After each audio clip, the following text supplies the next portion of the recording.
โอกาสต่อไปก็จะได้นำเอาธรรมะมาให้ทุกท่านได้รับฟังตามสมควรแก่เวลาเอามือลงกันเลยธรรมะที่จะได้นำมาให้ทุกท่านได้ฟังในเวลาเสาร์นี้ก็เป็นธรรมะที่เกี่ยวเนื่องกับเรื่องทานเกี่ยวกับมูลเหตุหรือข้อปฏิบัติที่เป็นเหตุให้คนเกิดขึ้นมาบางคนก็หูบงามบางคนก็หูบบ่งาม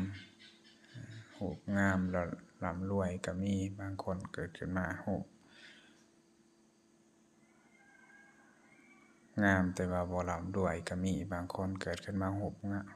หางบ่งามแล้วก็ทุกข์จนก็มีบางคนเกิดมาแล้วหูบหางงามร่ำรวยหูบหางบ่งามแต่ว่าร่ำรวย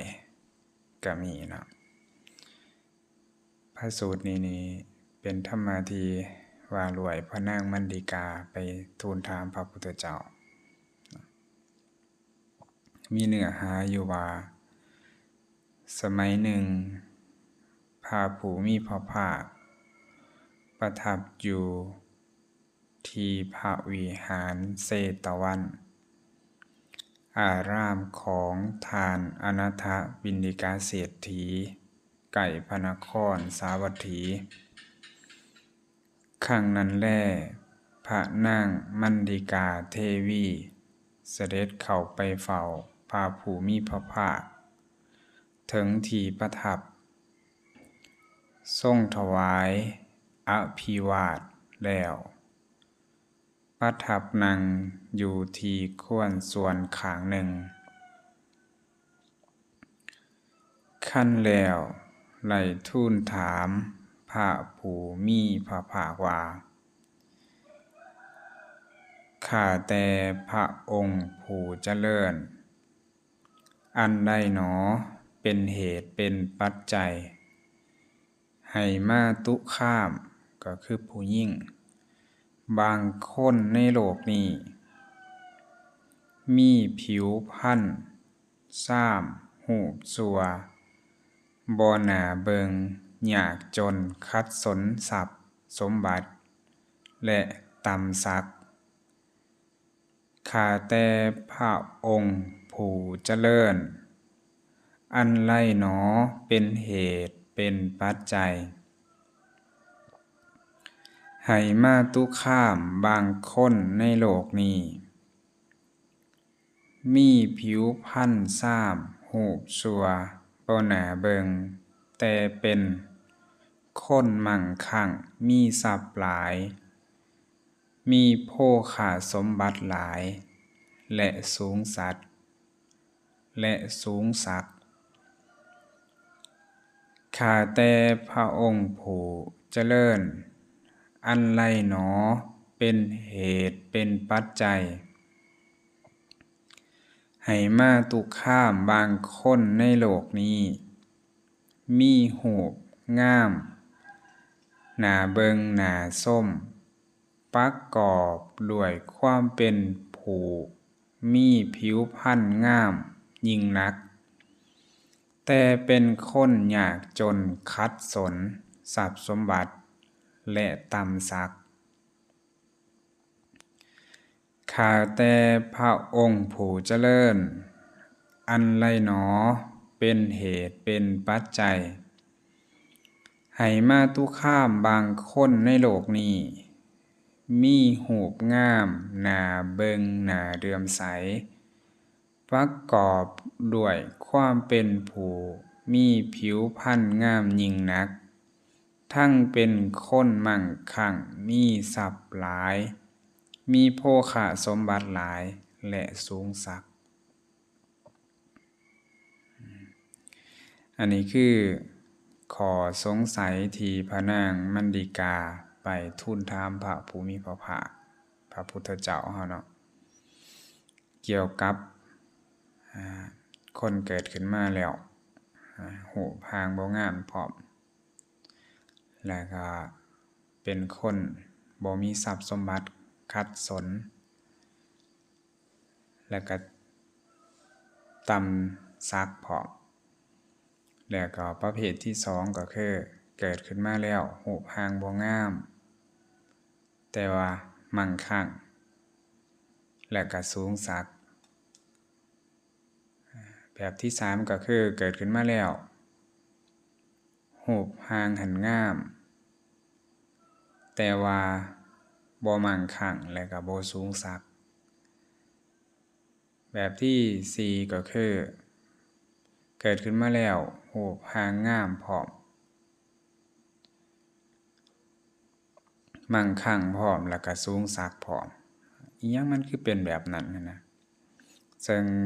4มุมนี้ก็มีปรากฏมาเท่าคุมื้อนี้คือกันเนาะจังซั่นแล้วถ้าอยากรู้จักมูลเหตุของสิ่งเหล่านี้ก็มาฟังต่อเพราะบางคนก็สงสัยคือกันพระพุทธเจ้าของเฮาพระองค์ตรัสตอบว่า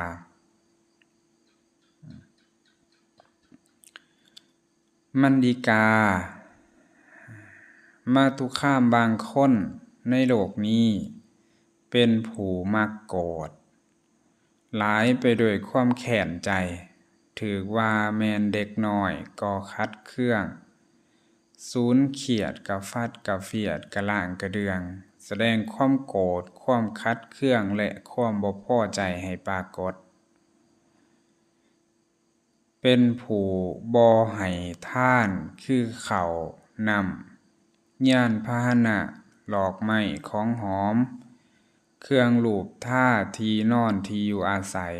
และประทีปโคมไฟแก่สมณะหรือพราหมณ์และเป็นผู้มีใจริษยาในลาภสักการะความเคารพความนับถือการไหวและการบูชาของคนอื่นกีดขวาง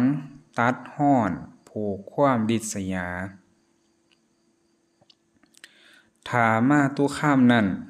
ตายจากอัตภาพนั้นมาสู่ความเป็นอย่างนี้กลับมาเกิดในที่ใดๆย่อมเป็นผู้มีผิวพรรณซ้ำรูปชั่วบ่น่าเบิ่งทั้งเป็นคนยากจนขัดสนทรัพย์สมบัติและต่ำสักอันนี้คือคำตอบให้ขอทำอิฐเนาะที่เกิดขึ้นมาแล้วรูปบ่งามพร้อมแล้วก็ยากจนขัดสนทรัพย์สมบัติแล้วก็ต่ำสักก็คือเป็นผู้มักโกรธนี่เฮ็ดให้รูปบ่งามแล้วบ่ให้ทานเป็นเหตุให้ยากจนขัดสนริษยาก็คืออิจฉาเห็นคนอื่นได้ดีแล้วเดือดร้อนกีดขวางเวลาลาภสักการะสิเกิดขึ้นกับผู้อื่นอันนี้เป็นเหตุให้เกิดมาต่ำสักก็คือบ่มียศถาบรรดาศักดิ์บ่มีความเป็นใหญ่อันนี้คือคำตอบขอทำอิฐขอต่อมามันดีกามาตุคามบางคนในโลกนี้มาตุคามนี่แปลว่าผู้หญิงเป็นผู้มักโกรธหลายไปด้วยความแค้นใจถือว่าแม่นเล็กน้อยก็คัดเครื่องสูญเขียดกะฟัดกะเฟียดกะล่างกะเดืองแสดงความโกรธความคัดเครื่องและความบ่พอใจให้ปรากฏแต่เขาเป็นผู้ให้ทานคือข้าวนำเครื่องนุ่งห่มย่านพาหนะหลอกไม้ของหอมเครื่องลูบท่าที่นอนที่อยู่อาศัยและประทีปโคมไฟแก่สมณะหรือพราหมณ์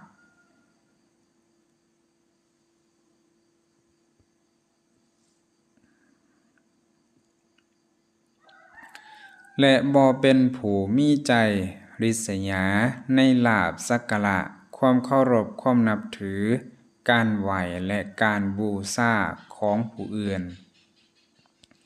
บ่กีดขวางบ่ตัดฮ้อนบ่ผูกความริษยาถ้ามาตุคามนั้นตายจากอัตภาพนั้นมาสู่ความเป็นอย่างนี้กลับมาเกิดในที่ใดไรย่อมเป็นผู้มีผิวพรรณซ้ำรูปชั่วบ่น่าเบิ่งแต่เป็นคนมั่งคั่งมีทรัพย์หลายมีโภคะสมบัติหลายได้สูงสักอันนี้ขาดอย่างเดียวก็คือบ่งามเนาะสาเหตุที่เกิดขึ้นมาบ่งามนี่ก็ย้อนว่าเพิ่นเป็นคนมักโกรธแต่ก่อนแต่ว่ามักโกรธอยู่ใจหายอยู่แต่ว่าให้ทานให้ทานนำใจหายนำไม่ออกเกิดมาเลยรูปชั่วแต่ว่ารวยแล้วก็บ่อิจฉาไผก็คือบ่เฮ็ดบ่กีดขวางไผผู้ใดสิได้ลาภสักการะก็บ่กีดขวางบ่ตัดฮอดดีใจนำจ้อยเนาะก็เลยเป็นเหตุให้เกิดขึ้นมารูปบ่งามแต่ว่าร่ำรวยก็คือมีโภคสมบัติหลายมั่งคั่งนั่นแหละแล้วก็สูงสักพร้อมว่าเห็นบางคนก็บ่งามเนาะหันรวยนอกจากรวยแล้วยังไหลยศสูงอีกก็มีอันนี้เห็นบ่สาเหตุมีมูลเหตุเบิดได้คำตอบข้อต่อมามันดิกามาตุคามบางคนในโลกนี้บ่เป็นผู้มักโกรธบ่หลายไปด้วยความแค้นใจถือว่าแม่นหลายก็บ่ขัดเคืองบ่สูญเขียดบ่กะฟัดกะเฟียดบ่กะล่างกะเดืองบ่แสดงความโกรธความขัดเคืองและความบ่พอใจให้ปรากฏแต่เป็นผู้บ่ให้ทานคือข้าวนำเครื่องนุ่งห่มย่านพาหนะดอกไม้ของหอมเครื่องรูปท่าที่นอนที่อยู่อาศัยและประทีปโคมไฟแก่สมณะหรือพราหมณ์และเป็นผู้มีใจริษยาในลาภสักการะความเคารพความนับถือการไหวในการบูชาของผู้อื่นกีดขวางตัดฮ้อนผูกความริษยาถ้ามาตุคามนั้นจุติจากอัตภาพนั้นแล้วมาสู่ความเป็นอย่างนี้กลับมาเกิดในที่ใดๆย่อมเป็นผู้มีรูปงามน่าเบิ่งน่าส้มประกอบด้วยความเป็นผู้มีผิวพรรณงามยิ่งนักแต่เป็นคนเข็ญใจยากจนขัดสนและต่ำสักบางคนหันก็เกิดมางามแม่นบ่แต่ว่าเกิดมาแล้วบ่ร่ำบ่รวยก็มีแบบนี้มูลเหตุก็แบบนี้เนาะก็คือเขาเป็นคนบ่มักโกรธบ่มักโกรธเว้าถือเว้าให้หลายก็บ่สูญบ่เครียดแต่ว่าบ่ให้ทานแล้วก็เคยเป็นคนเวลาเห็นคนอื่นสิได้ลาภสักการะก็กีดขวางก็คือห้ามนั่นแหละห้ามคนอื่นบ่ให้กับผู้นั้นนั่นแหละกีดขวางตัดฮ้อนอิจฉาริษยาเนาะริษยาในลาภสักการะของผู้อื่นแล้วก็บ่ให้ทานนำก็ได้เกิดขึ้นมางามอยู่แต่ว่าเข็ญใจยากจนแล้วก็ต่ำสักพร้อมเฮาก็สิเห็นเนาะคนบางคนหั่นก็บ่มียศถาบรรดาศักดิ์ก็เป็นคนรูปงามน่าเบิ่งอยู่เด้เนี่ยเบิ่งเนาะแล้วต่อมาคำตอบของข้อที่4มันดิกามาตุคามบางคนในโลกนี้บ่เป็นผู้มักโกรธบ่หลายไปด้วยความแค้นใจถือว่าแม่นหลายก็บ่ขัดเคืองบ่สูญเขียดบ่กะฟัดกะเฟียดบ่กระด้างกระเดืองบ่แสดงความโกรธความขัดเคืองและความบ่พอใจให้ปรากฏเป็นผู้ให้ทานคือข้าวน เครื่องนุ่งห่มยานพาหนะหลอกใหม่ของหอมเครื่องรูปท่าที่นอนที่อยู่อาศัยและประทีปโคมไฟแก่สมณะหรือพราหมณ์และถามาตุข้ามนั้น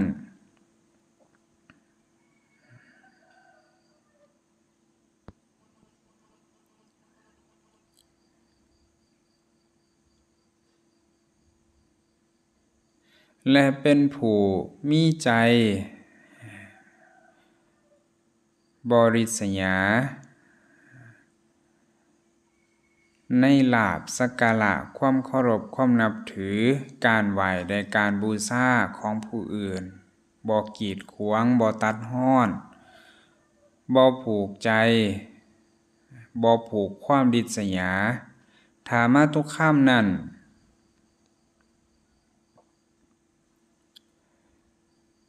ตายจากอัตภาพนั้นแล้วมาสู่ความเป็นอย่างนี้กลับมาเกิดในทีใดๆย่อมเป็นผู้มีหูปงามหน้าเบิงหน้าส้มประกอบโดยความเป็นผู้มีผิวพรรณงามยิ่งนักทั้งเป็นผู้มั่งคั่งมีทรัพย์หลายมีโภคะสมบัติหลายและสูงสักนี่อันนี้คือสาเหตุที่ว่าเกิดมาแล้วงามหน้าเบิงหน้าส้มและก็ร่ำรวยพร้อมมีโภคะสมบัติหลายแล้วก็สูงสักก็คือเป็นคนบ่มักโกรธแต่ก่อนถือว่าร้ายกับบ่โกรธบ่แสดงความหายกาดให้ปรากฏเป็นข้อดีจ่อยบ่เห็นบ่ก็บ่แม่นว่าบ่โกรธก็โกรธอยู่หันครอบงำความโกรธได้นี่คือลักษณะการครอบงำความโกรธเพราะว่าคนสิบ่โกรธก็พระอรหันต์เท่านั้นทั่วๆไปก็โกรธยังโกรธแต่ว่าขอบงำความโกรธไหลถือเว้าหน่อยเว้าร้ายกับบ่โกรธบ่คัดเคืองบ่แสดงความโกรธความหายกาดให้ปรากฏแสดงว่าไผเกิดขึ้นมางามนี่แต่ก่อนเป็นคนบ่มักโกรธเนาะแล้วก็เคยให้ทานให้ทานนี่เป็นเหตุให้เกิดผู้นั้นเกิดมีโภคะสมบัติหลายแล้วก็เป็นคนบ่ริษยาในลาภสักการะความเคารพความนับถือของผู้อื่น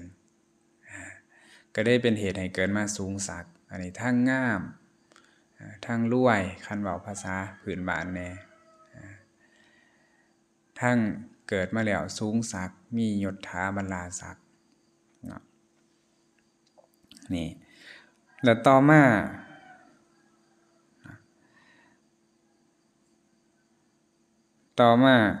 เมื่อพระผู้มีพระภาคตรัสอย่างนี้แล้วพระนางมัณฑิกาเทวีได้กราบทูลพระผู้มีพระภาคว่าข้าแต่พระองค์ผู้เจริญในศาสตร์อื่นข้าน้อยคงจะเป็นผู้มักโกรธ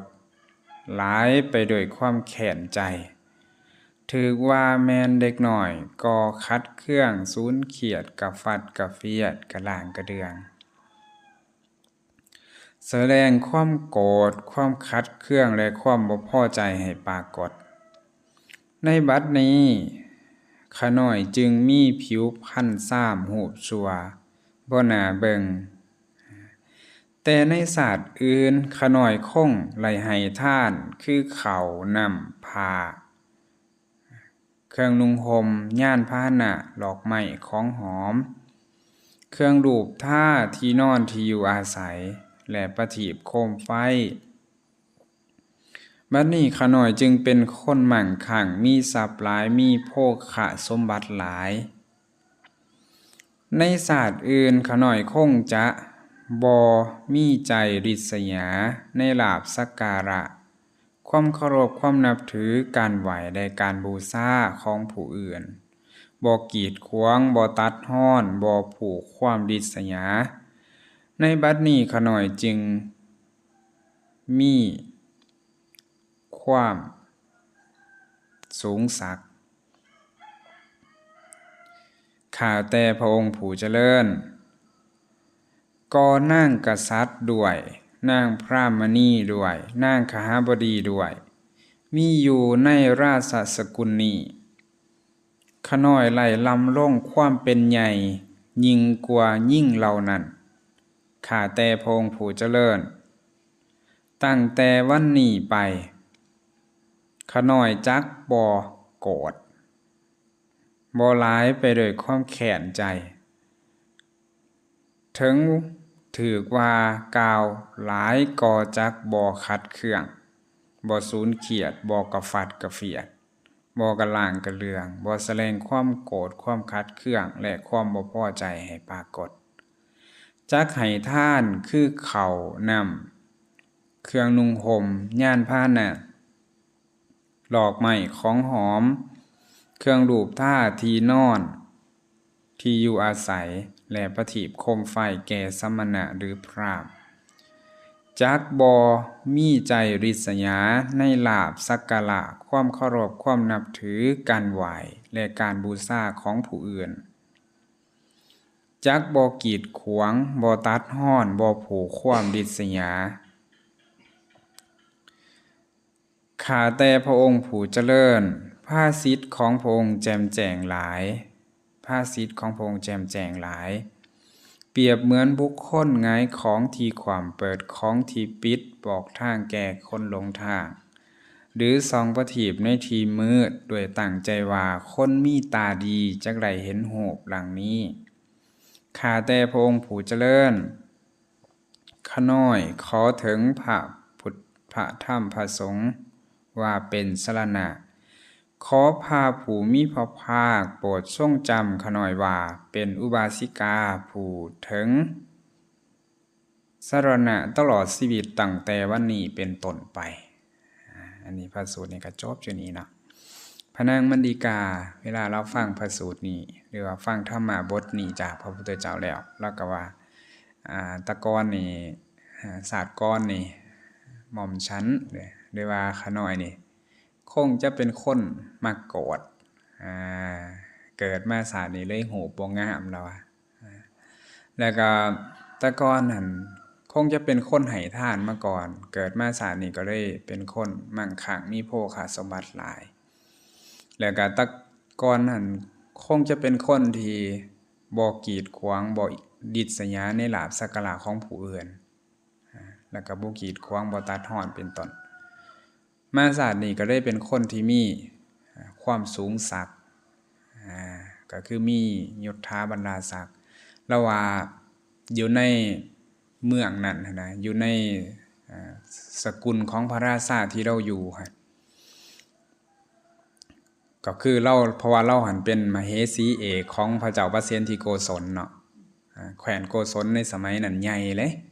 มันสิมีแขวนโกศลกับแขวนมคธนี่เป็นแขวนที่ใหญ่กว่าหมู่แล้วก็มีหัวเมืองหน่อยเมืองใหญ่นี่ขึ้นกับแขวนนี่หลายแน่นอนพระราชาไปตีเมืองไรก็ต้องไล่มาเฮสีมาแหละไล่ก็คือไล่นางสนุมมาอีกนั่นแหละแต่ปรากฏว่ามาผู้ใดมาอยู่เป็นภรรยาของพระราชานะก็ยังมียศหน่อยกว่าเราเบิด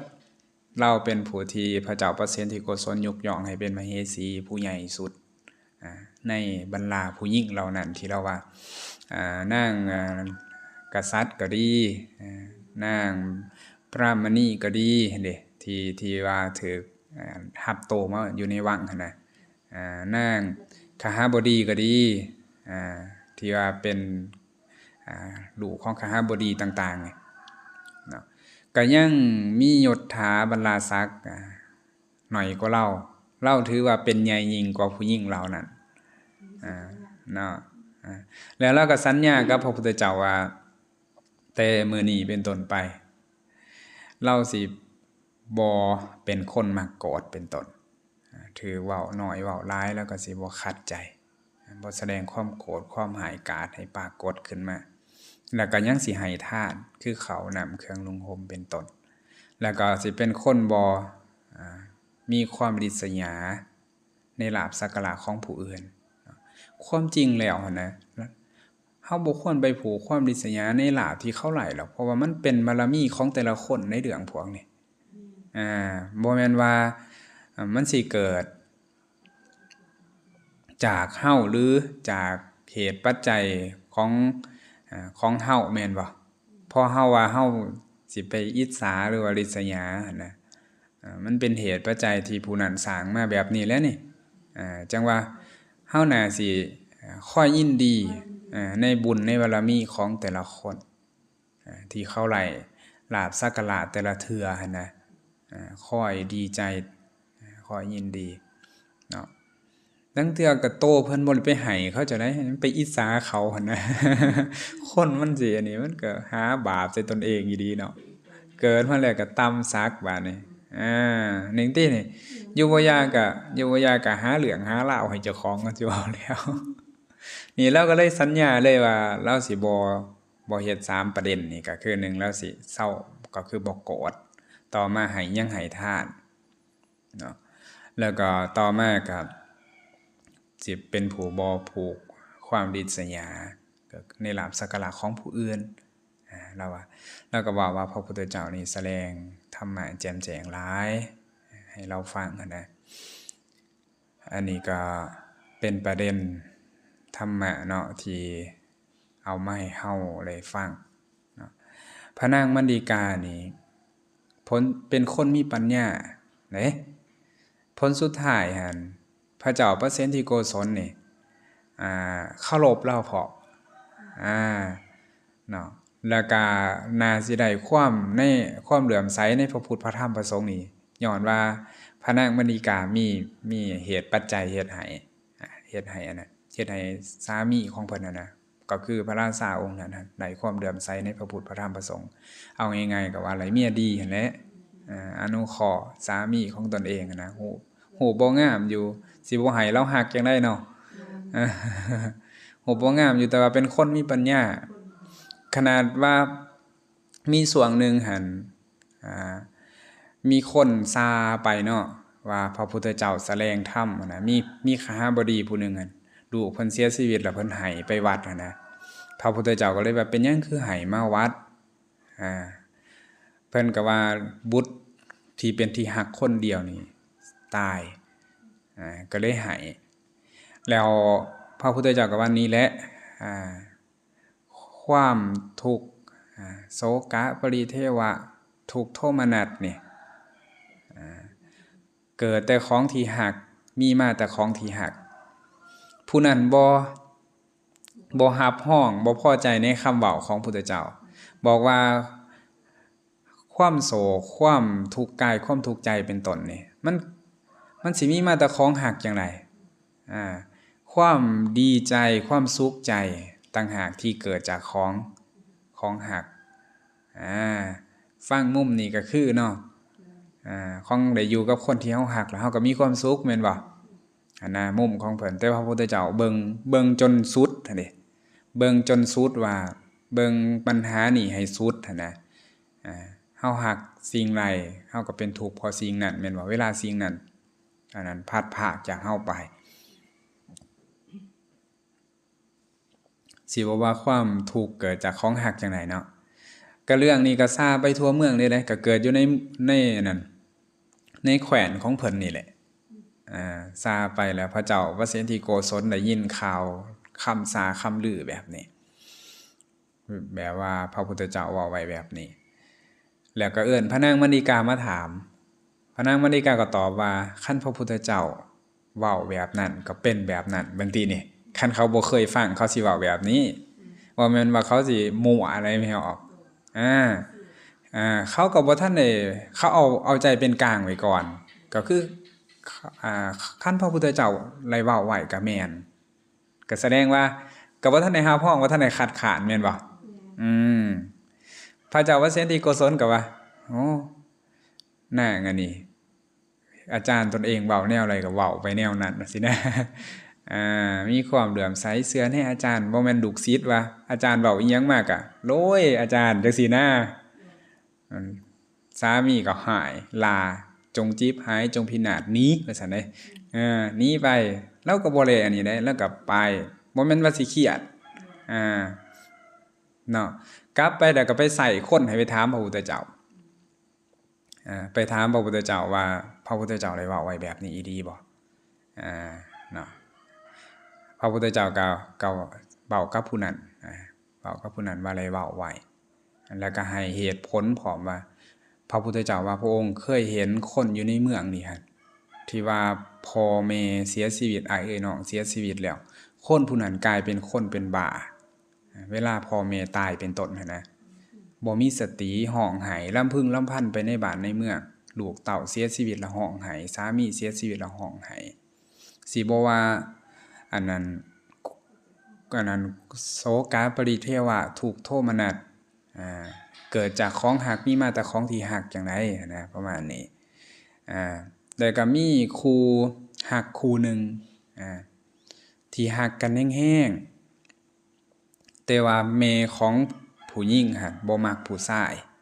บางทีเหตุการณ์ก็บ่แม่นว่าเกิดในสมัยนี้สมัยเดียวสมัยนั้นก็มีเนาะก็ปรารถนาอยากให้หญิงคนนั้นไปแต่งงานกับชายอื่น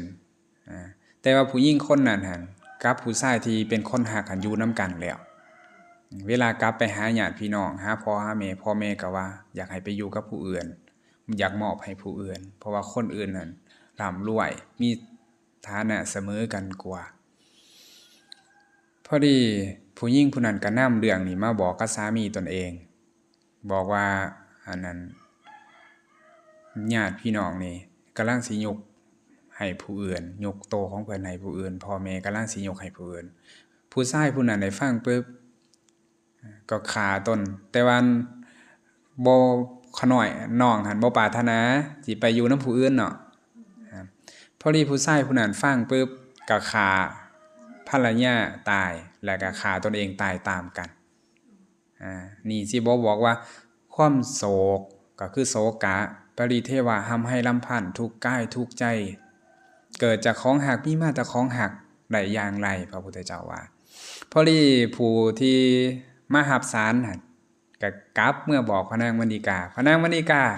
ก็ไปเว้ากับสามีของเพิ่นต่อไปเว้าว่าเพิ่นก็ยกตัวอย่างให้ฟังเนาะถ้าสมมุติว่าจนฮอดว่ายกมาว่าลูกถ้าลูกเฮาอยู่ในวังนี่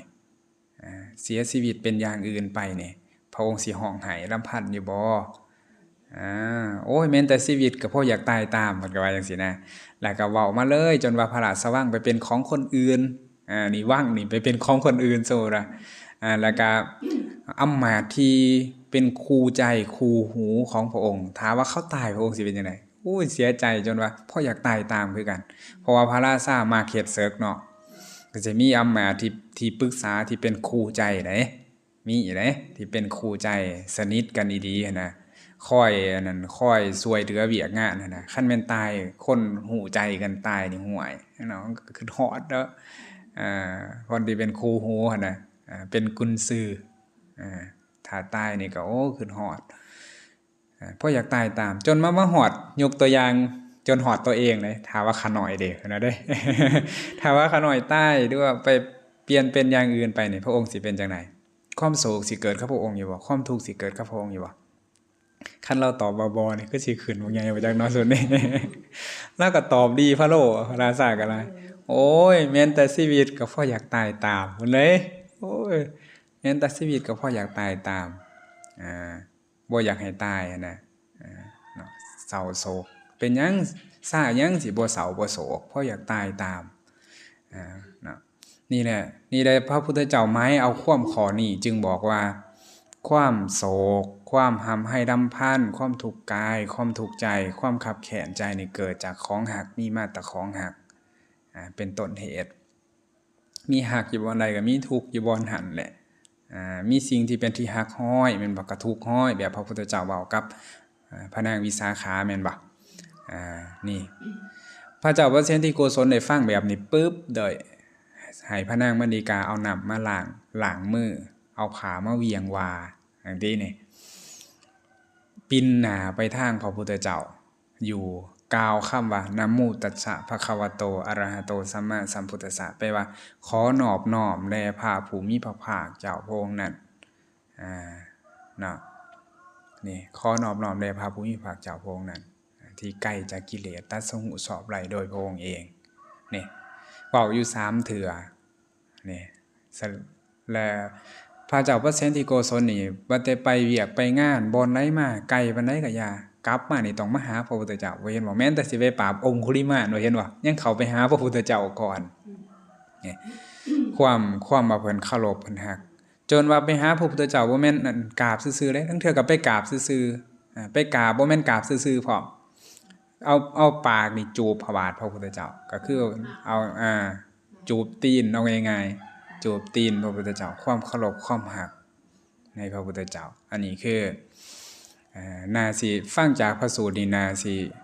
ว่าเมียนี่เป็นผู้ที่สักน้ำสามีของตนเองเลยแหละเนาะนี่แหละไล่เมียดีเนาะนี่เพิ่นก็มีอุบายมีวิธีการบ่แม่นว่าบ่แม่นสิตอบโต้เฮ็ดให้เจ็บช้ำน้ำใจเนาะอันนี้คือวิธีการของพระนางมณฑิกาเนาะอันนี้ก็ได้เอาธรรมะมาให้ญาติโยมเฮาฟังเนาะเป็นการตอบประเด็นที่ว่าเป็นหยังเกิดมาแล้วคือคนเฮาคือมีความแตกต่างกันนับแต่รูปร่างแม่นบ่